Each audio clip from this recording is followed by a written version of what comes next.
Now go!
Alô Você Podcast.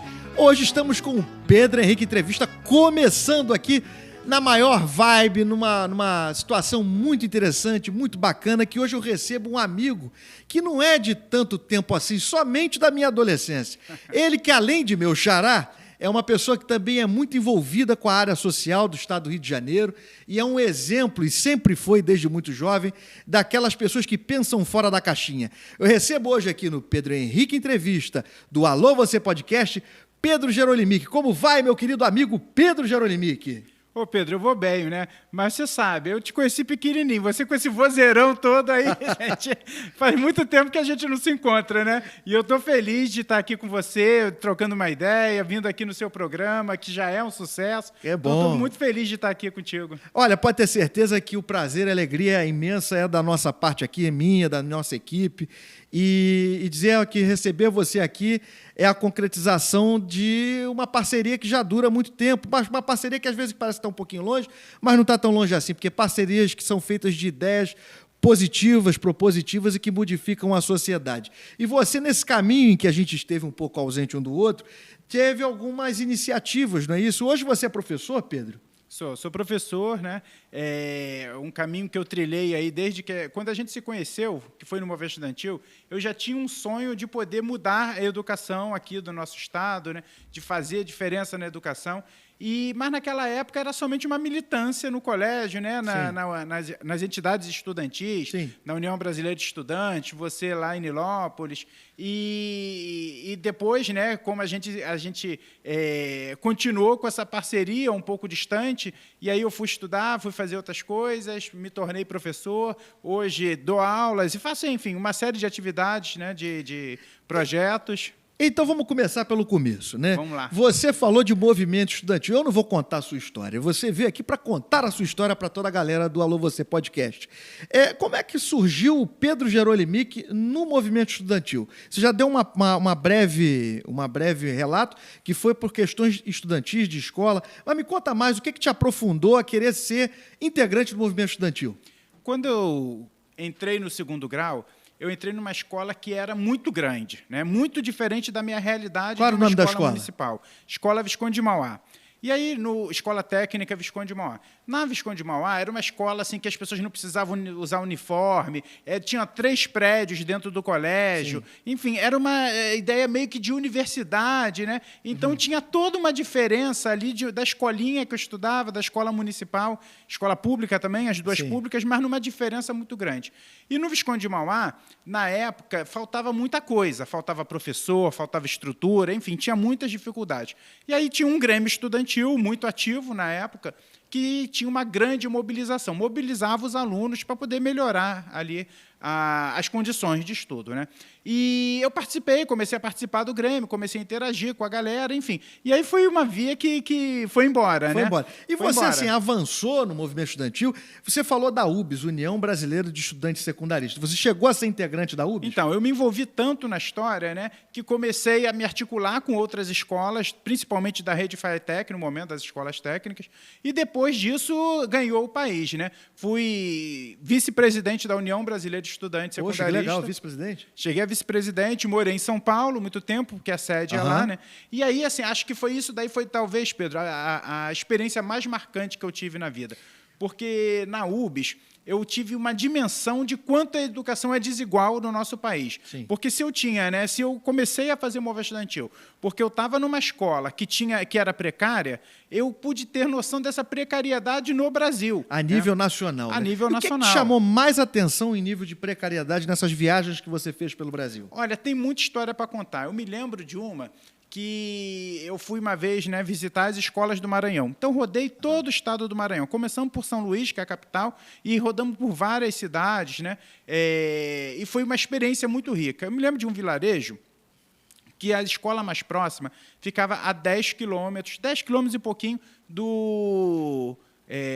o vilarejo da escola, né? As crianças tinham que andar 10 quilômetros. Não tinha ônibus escolar na época, não tinha, né, esse negócio porque hoje tem um programa de prefeituras, né, que leva as crianças até a escola, não tinha. Então, se eu não me engano, é o FNDE, Fundo Nacional de Desenvolvimento de Educação, que financia aqueles ônibus, não é isso? Aí você imagina o seguinte, uma meia maratona é o trajeto de 21 quilômetros. Sim. Imagina uma criança que faz uma meia maratona todo dia. 10 para ir e 10 para voltar. São 20 quilômetros, entendeu? 20 quilômetros ela andando todos os dias para poder ter o básico, estudar. que é a educação. Pois é. Aí você imagina o seguinte, essa criança tem a mesma condição de uma outra que chegou de carro dentro e que largou praticamente dentro da escola? Uma criança que tem todas as condições favoráveis para poder estudar? Eu acho que não, né? Não. Então, isso me inquietou muito.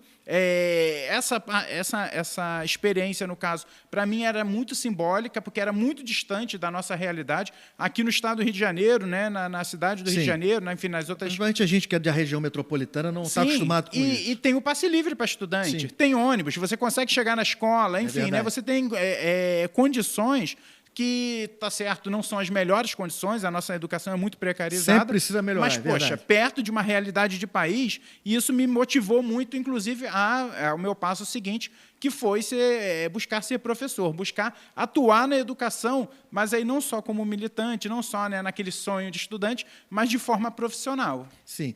E assim, você desenvolveu alguns projetos importantes, né, em decorrer disso, que foi a questão dos projetos de leitura infantil, não é isso? Como é que foi a tua chegada no projeto de leitura infantil e aonde que surge o Pedro Gerolimic, que eu conheci, de movimento estudantil, se transforma no Pedro do Livro do Estado do Rio de Janeiro? Então, aí foi uma coincidência, inclusive, né, na primeira vez.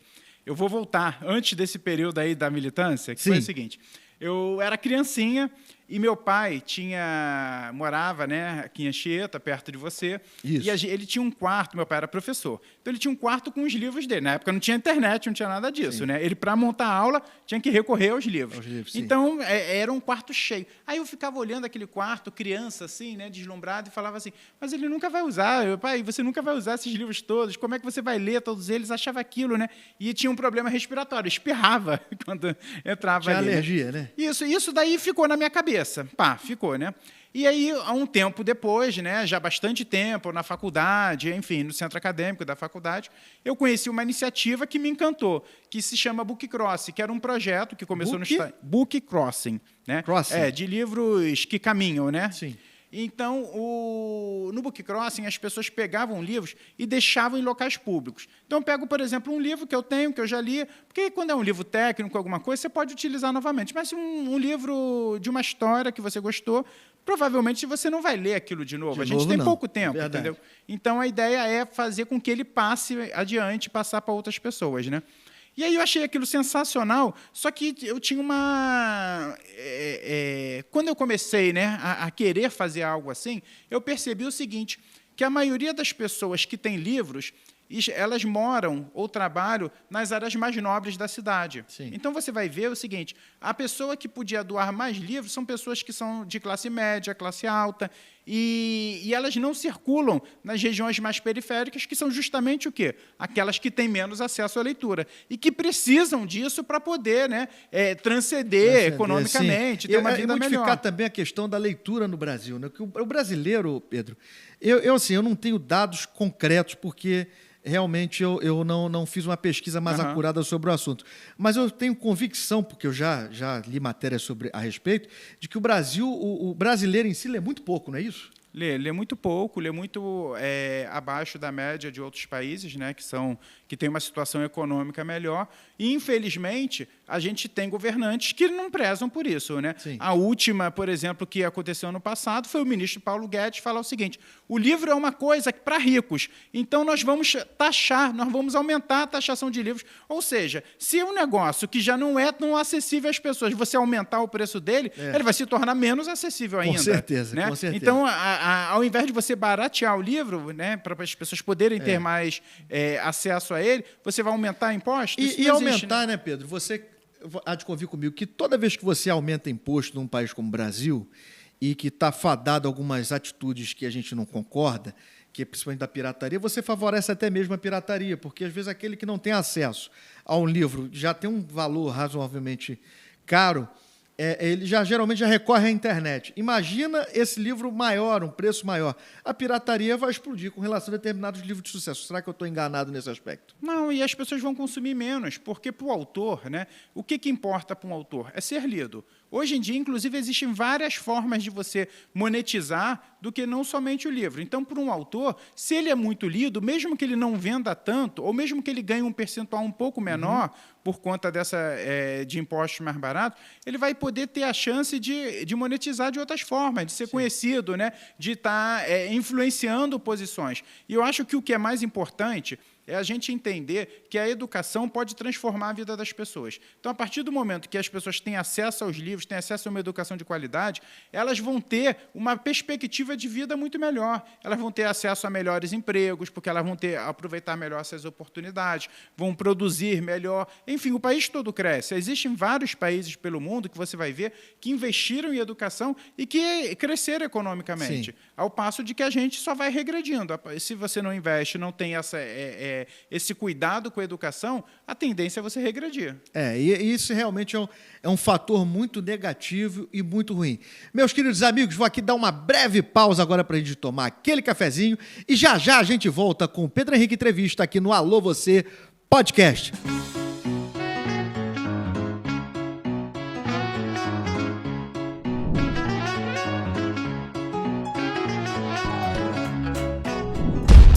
O dia chegou! São 3 meses de muitas promoções. Maratona Falinet 2021. Começou uma maratona de promoções. São planos de até 500 MB de velocidade com a fibra ótica direto na sua casa a partir de R$ 37,90 mensais. Você contrata um plano de internet e navega com o dobro da velocidade por um mês inteirinho. É isso mesmo, você contrata um plano de internet e tem o dobro de velocidade por um mês. E tem mais!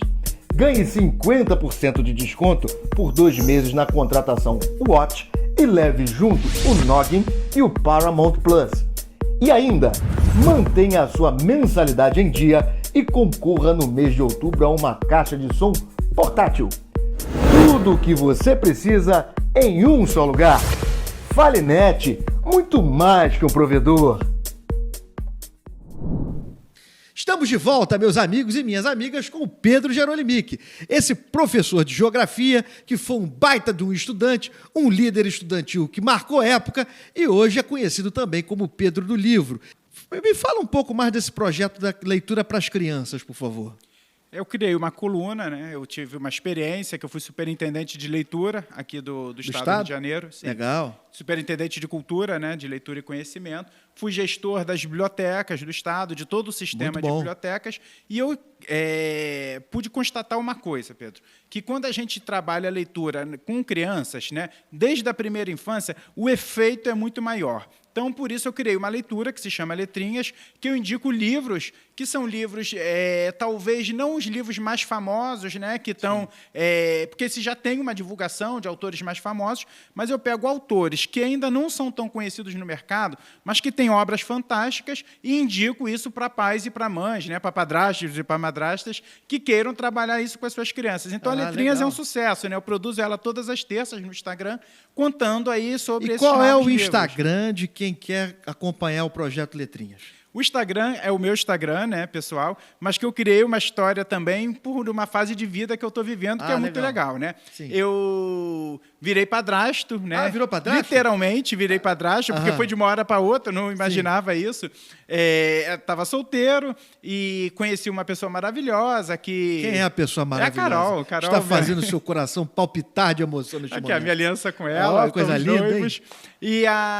E de repente, assim, eu e a Carol, no meio de... A gente começou a namorar, né? E aí veio a pandemia. Nós dois dando aula, nós dois ainda tendo que sair com algumas coisas para preservar nossas famílias. A gente foi morar junto. A filha dela, Angelina, né, minha enteada, naquele momento ficou com a avó. E aí depois a gente, quando a pandemia já foi arrefecendo um pouco, quando as coisas foram melhorando, nós trouxemos a Angelina para morar com a gente. E aí eu me vi, né, no meio de um processo tendo que educar uma criança. Então, tudo que eu estava falando lá de livros infantis, tentando... fazer com que a criança lesse mais, né? Incentivar a leitura para crianças, eu me vi com uma criança de 5 anos em casa, hoje ela tem 6, e falei, cara, e aí, né? O que a gente faz? Só que, Pedro, uma coisa muito triste que eu fiquei, cara, quando eu fui começar a pesquisar sobre isso, eu digitei, cara, super simples, joga a palavra padrasto no Google. Você vai ver uma série de coisas que falam de violência, de sexualidade, e que não refletia aquilo que eu estava sentindo no momento. Entendi. De querer educar uma criança. A palavra parece ser um pouco pesada, a palavra parece, padrasto, assim como madrasta também. Sim, também acho. Por quê? Você começa a ver aqueles desenhos da Disney, né? A madrasta é sempre malvada, má. Né? Sim, tem aquele ditado, Deus é pai, não é padrasto. É, né? é verdade. Enfim, e aí, assim, porque isso daí é uma coisa que não é simplesmente do nada, que você acha que essa padrasta, que essa palavra é pesada. É porque existe um preconceito contra isso, né? E esse preconceito eu pude sentir nessa primeira pesquisa no Google, que só falava de violência e sexualidade. Eu falei assim, se tem tanta coisa que as pessoas falam que é ruim, eu vou falar das coisas boas agora. Sim, né? interessante. E por isso criei o Instagram, que se chama De Repente Padrasto, que eu conto as minhas aventuras com a Angelina, dou dicas de leitura, dica de como tratar, né? De como um padrasto, porque tem milhares e milhares de pessoas que estão na mesma situação que eu. Não, isso é a grande verdade. Cara, hoje isso é super normal. As famílias, né, não eram mais, lá talvez, em como casa antigamente. É o inverso. Lá em casa acontece o inverso, né? Eu tenho uma filha de 9 anos de idade, a Sofia, mandar aqui um beijo para minha filha Sofia. Beijo, Sofia. Hoje ela mora em Alagoas, né? E tem essa mesma situação. A mãe se casou com outro rapaz que se viu como padrasto da minha filha. E a situação ocorre comigo quando ela está conosco, que a minha esposa se vê madrasta da minha filha. E tem um tratamento assim, é interessante como é que esse termo ele é tão pejorativo na nossa sociedade. Tanto o termo padrasto quanto o termo madrasta, né? Que é até um trava-língua, que é até difícil de falar. Sua esposa já deve ter sentido isso. Madrasta é meio que sinônimo de má. Né? Inclusive, tem gente que fala, se fosse madrasta, se fosse boa, seria boadrasta.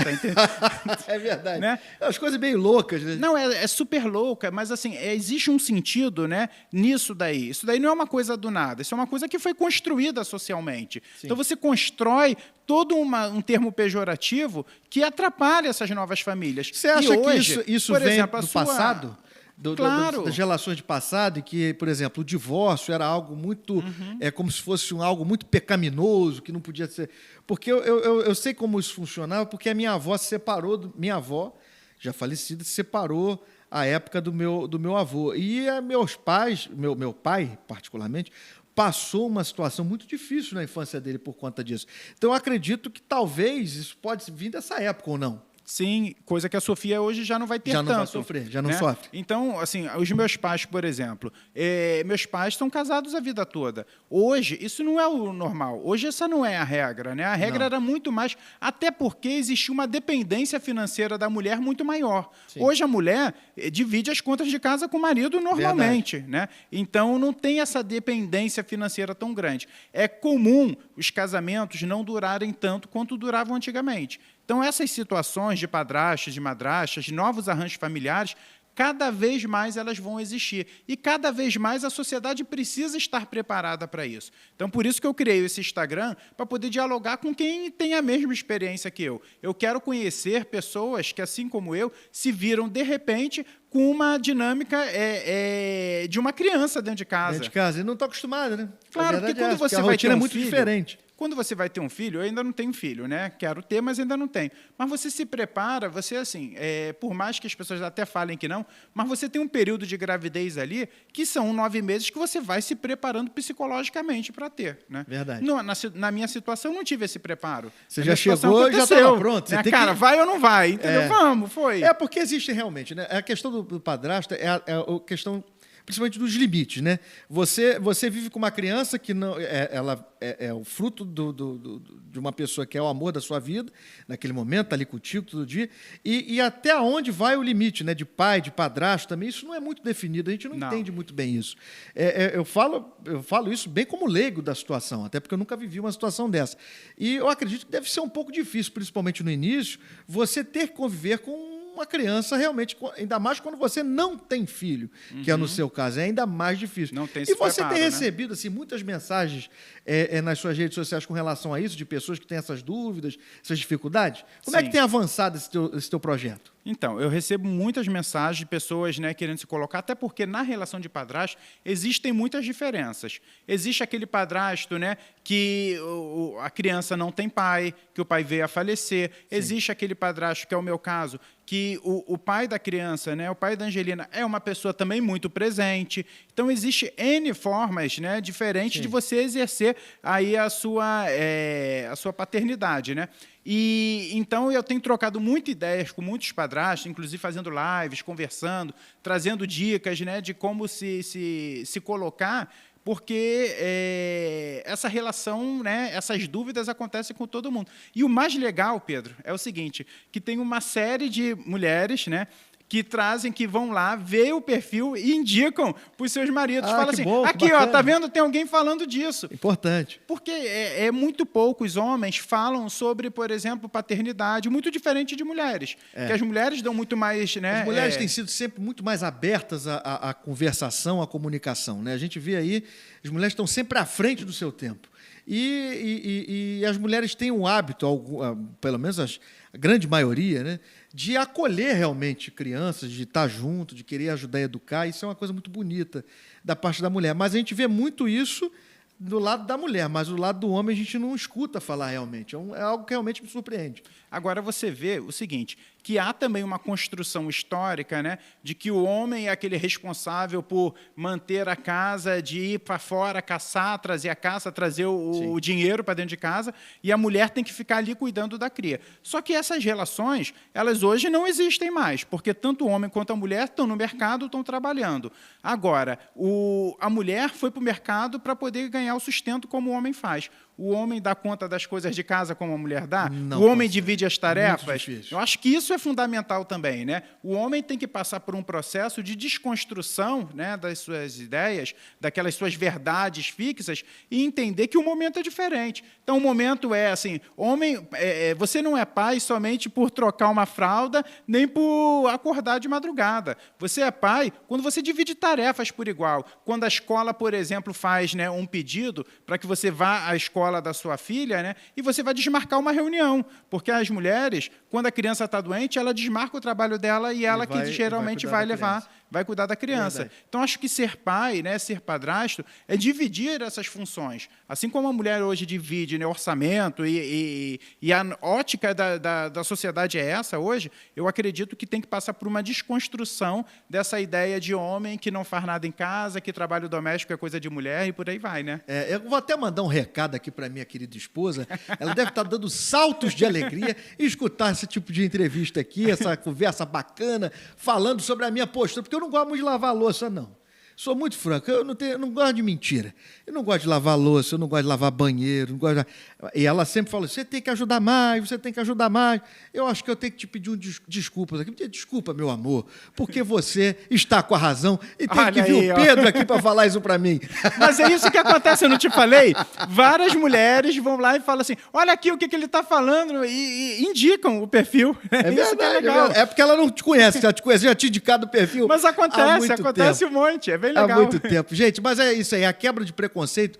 O preconceito ele tem várias formas, e essa é uma delas. Né? Eu até estou dando um exemplo meu particular, e não tem vergonha nenhuma de dizer isso aqui, porque a gente tem que falar também da vida da gente. Mas isso é uma coisa que faz parte da nossa educação. Sim. Nós fomos educados por alguém que educou a gente dessa maneira. O que cabe a gente, eu tenho certeza que é ir se transformando.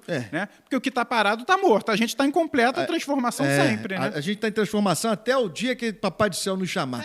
Pedro, agora vamos lá. Eu fico muito intrigado, assim, eu gosto muito de entrevistar pessoas que eu conheço há muito tempo, como é o seu caso, para lembrar de coisas do passado. Me veio uma lembrança dos nossos tempos de movimento estudantil, e fazíamos congresso, a gente participava e tal.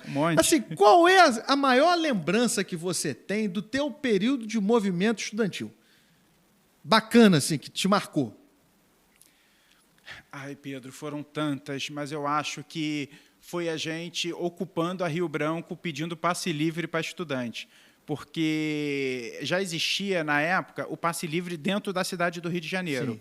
Mas você estava nessa passeata, né? Eu lembro disso, porque a gente foi juntos, de Nilópolis, e a gente estava ocupando a Rio Branco por um passe livre que era para todo o estado, né? Nos ônibus intermunicipais. Isso. Quantos estudantes, quantos alunos, quantas alunas, quantas crianças hoje têm o direito de chegar até a escola pelaquela nossa luta? É verdade. Então, acho que é muito legal ver isso, sabe? A gente olhar para trás e ver assim, caramba, a gente mudou alguma coisa no mundo. Nós fizemos a nossa parte, a gente deixou a nossa parte ali. Deixamos um legado sabe? Importante. Agora, não existiria aquela lei se não fosse as nossas mobilizações. É verdade. Não existiria, não teria. Porque, fizemos assim, manifestação alguém acha que cidade. empresário é bonzinho, que quer dar passe livre de graça? Agora, né? olha como é que é a vida, né? É assim, eu não desejo, eu tive a oportunidade na minha vida de conhecer empresários do setor de transporte. Mas olha o que é a vida. Hoje eles são empresários em decadência, porque nunca tiveram essa cabeça de que tinha que ter um pensamento muito mais voltado também para o lado social, mas também da qualidade. E olha como o mundo é dinâmico. Sim. Nós hoje estamos em 2021 e no Rio de Janeiro, principalmente, eu não posso falar em nível de Brasil, mas do Rio de Janeiro eu falo isso com muita propriedade, como as empresas de ônibus estão literalmente quebrando. Sim. Porque hoje existem outras formas de você ter transporte público, né? Outras formas são os carros de aplicativo, o próprio táxi mesmo, que era uma coisa na nossa adolescência muito cara, hoje é uma coisa muito acessível. Né? Não era da nossa realidade. Não era da nossa realidade, hoje é uma realidade. Poxa, até pelos aplicativos, né? Que fizeram baixar, também. Né? E aí os ônibus, né? Os veículos de grande porte começam a perder a sua importância, principalmente, né, em determinadas cidades. Eu vou dar o exemplo de Nilópolis, por exemplo, que só 2 empresas de ônibus, e a gente não vê mais aquele afã das pessoas em utilizar transporte coletivo, muito pela falta de qualidade. Né? Sem desmerecer aqui o trabalho das empresas, mas a falta de qualidade foi generalizada, principalmente no Rio de Janeiro, que é o que eu posso dizer. Então, assim, e não se pensava nessa questão do estudante. E hoje, os estudantes têm o passe livre, têm os ônibus para levar e trazer, e tem uma série de vitórias. Poxa, coisa bacana, uma lembrança boa, né, da nossa época aí, de juventude. Agora, do seu período de faculdade, da tua formação como professor de geografia, uma coisa que te marcou bastante. A falta de acesso aos livros. Eu acho que... Como é que eu posso falar isso para você assim? Mas, na verdade, não foi o período da faculdade, mas foi o que eu levei para dentro da faculdade. Sim. Foi a experiência anterior, né, de andar pelo país, de circular pelo país e de ver que as pessoas não têm acesso à educação como a gente gostaria, como a gente tinha, mesmo na faculdade, né? E a precariedade do ensino. Eu estudei na primeira turma de geografia da UERJ de Duque de Caxias, né? Sim. E faltava tudo para a gente, né? Uma precariedade muito grande. E se não fosse, né, a resistência dos professores, a resistência de alguns sonhadores ali com a educação, de levar aquele curso adiante, eu tinha certeza que aquilo já tinha acabado. A FEBEF, né, que é a Faculdade de Educação da Baixada Fluminense, é um polo fundamental para a formação de professores, para a formação de intelectuais da Baixada Fluminense. E ela só sobrevive por conta das pessoas que são apaixonadas por aquilo ali. Porque o poder público, a todo momento que eu estava na faculdade, depois acompanhando também... Qual é o ano, mais ou menos, para a gente lembrar aqui? Foi 98. 98, né? 98, 97, 98, 96. Eu entrei em 96. Entrei em 96. Então, assim, a precariedade da universidade pública, sabe? De como ela é maltratada, de como a gente poderia ter muito mais potências e nós não temos porque ela é maltratada, sim. Você acredita? Sem contar das chopadas, né? Sem contar aqui, eu estou falando da parte, né? Mas, assim, me marcou também muitas chopadas que a gente tinha, as festas. Interessante, né? Chopada é algo que é muito inerente às faculdades mesmo, principalmente às faculdades públicas. O teu sonho para o Brasil? Um sonho seu como cidadão para o Brasil?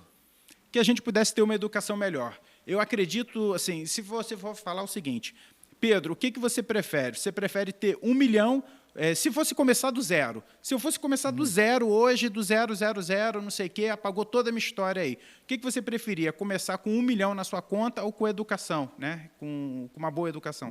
Eu prefiro uma boa educação. Porque essa boa educação pode me levar muito mais longe do que ter 1 milhão. Ter 1 milhão, se eu não tiver uma boa educação, eu vou acabar gastando ele, ficando pobre e morrendo pobre. Verdade. Né? Então, eu acredito que uma boa educação para o país, um investimento em educação, vai tornar esse país muito melhor, vai fazer com que gerações e gerações possam ter vidas muito melhores do que a gente teve no passado. E, consequentemente, aumente a riqueza do país, isso seja bem distribuído e que a gente possa viver num ambiente, com certeza, num país muito mais harmônico. A verdade é essa. Bom, amigos e amigas, vocês que acompanham aí o Alô Você Podcast, esse foi Pedro Gerolimi, que vai fazer aqui as suas considerações finais.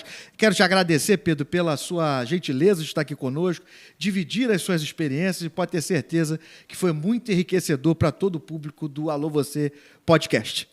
Alô você, que ainda não está ligado no Alô Você Podcast, venha escutar aqui, venha participar com o Pedro, um programa sensacional, uma pessoa, né, que desde muito novinho, desde criança, carrega nele toda uma capacidade de comunicação, de articulação, enfim, um sonhador, né, de um país melhor, de uma cidade melhor, de uma Baixada Fluminense, né, que ande junta, que prospere junta. Verdade. E eu estou muito feliz, Pedro, muito agradecido de estar aqui com você. Quero mandar um abraço aí, um beijo para todos os seus ouvintes. Espero aqui que a gente, né, que gostem do nosso bate-papo, porque ele foi super agradável para mim. Poxa, muito obrigado. E esse, meus amigos e minhas amigas, foi Pedro Gerolimi, o Pedro do Livro. Pedro Henrique Entrevista dentro do Alô Você Podcast volta em nosso próximo programa. Muito obrigado. Tchau, tchau.